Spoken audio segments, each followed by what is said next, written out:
Well, a new report shows viewers are leaving the mainstream media by the droves. Here's a look at viewership for the networks comparing March of this year to March of last year. Well, you can see CNN feeling the most pain, losing 50% of its total viewers. Even Fox, the so-called fair and balanced network, is feeling the pain, seeing a 17% decline in viewers. MSNBC made out okay in comparison. They're up 3%. So it looks like people are turning elsewhere to get their news. To talk about why people are choosing to ditch the mainstream networks and where they're turning to instead, I'm joined now by David Seaman, journalist and host of the DL Show. Hi, David. So first want to ask you, where do you turn to for the news these days? Hi, Liz. Thanks for having me on. Where do I turn? I turn to the internet. Sites like Reddit and StumbleUpon basically tap into the collective consciousness where, millions of users are voting on what's important and what's not important, and the things that they deem important end up on the homepage, and then they get exposure. And I also rely on networks like this one, RT America. I rely on Current TV and the Young Turks. There are really only a handful of shows and networks that you can rely on these days, unfortunately, because establishment media companies are, as your previous guest Andrew said, they're there to entertain and to misdirect the American people. And unfortunately, that's not good, and it's widespread, and it's something that's really happened fairly recently. When you turned on CNN in the 90s, you got real news. You got war correspondents and political controversy, and even if you didn't like it, you got the other side. The other political views were pushed your way so that maybe you could be better informed. You get both sides of an issue, and now that's not what you get. You get tweets. I was just watching CNN before I came into the studio, actually, and it was, we're going to go to some more tweets now from our viewers and see what they're saying on Twitter. Here are some tweets. It's like how many times can you say the word tweet in a single segment? If I wanted to hear what somebody is saying on Twitter, I would log into my Twitter account and read it, and I do spend a lot of time on Twitter. But for someone like CNN to just cherry pick a couple of tweets and then call that the news, that really isn't the news. They're not using their resources to go out there and gather facts and challenge the powers that be. Now, so we are seeing that there is this exodus of viewers from the mainstream. You shared with us where you turn to for the news instead. Where would you say that the public is now turning to get their news? The public, slowly but surely, is wising up, and they're doing the same thing. The fact that CNN is down 50% versus last year in total viewers, and they're down 60% in the lucrative 25 to 54 demo, which all the networks try to go after.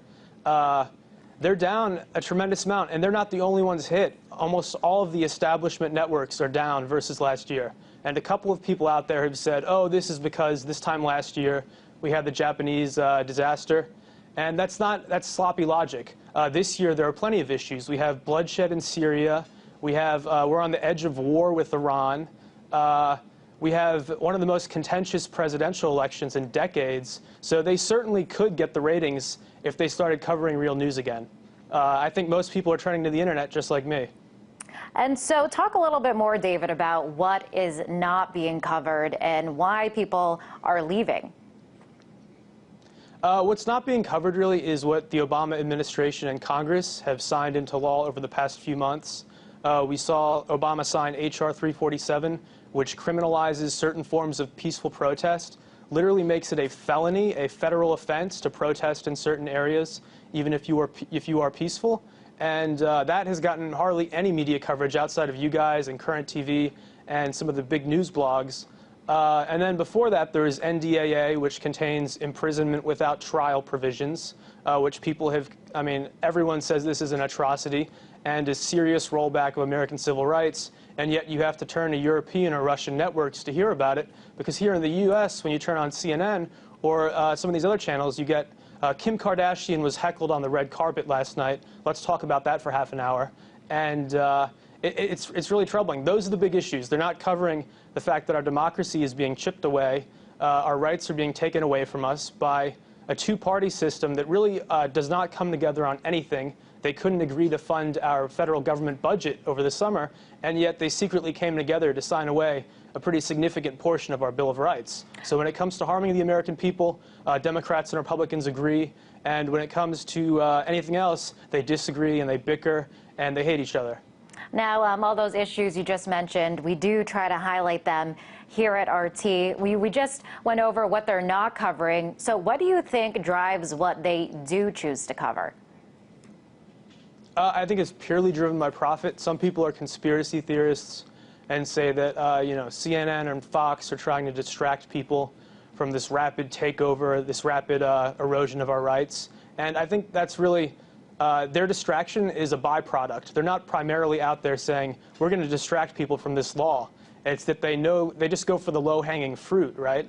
They know that they can get a certain number of ratings if they have this celebrity on tonight, instead of having some boring politician on who's going to talk about this new law that everybody should know about. And so they go with that. They only care about making money. But if they're driven by profit, and television networks. Sorry to interrupt. Sorry, what was that? Sorry to interrupt you there. But if they are driven by profit, then are they just giving people what they want? Well, that's the problem, is we're seeing that this is not what people want. It worked for a couple of years, but then we had the economic crisis, and we do have these laws being signed, and people are waking up. They read about it online, and then they turn on their TV because they want to hear more, and what they're seeing on TV doesn't sync up. And when that happens, people go, this isn't right. I'm not going to listen to these liars anymore because I see protests right outside of my window in Union Square in New York or anywhere else in the country talking about these issues, and yet it doesn't get mentioned on the news. And whenever you have that huge gap between what you're reading online on Facebook and Twitter and what the evening news is showing you, that's when people choose alternative outlets and when they seek out information from other means. So covering Kim Kardashian worked for a couple of years, and that's great. They can make their money. But now people are like, this isn't acceptable. You guys should send reporters out and cover original stories. You should break ground. When was the last time that CNN broke a story that really damaged some kind of power or some kind of authority and really went after corruption? I can't tell you. I don't remember the last time. All right, David. Like that. Well, you won't. One thing's for sure, you won't see us covering Kim Kardashian here at RT. Pleasure to have you on the show. That was David Seaman, journalist and host of The DL Show.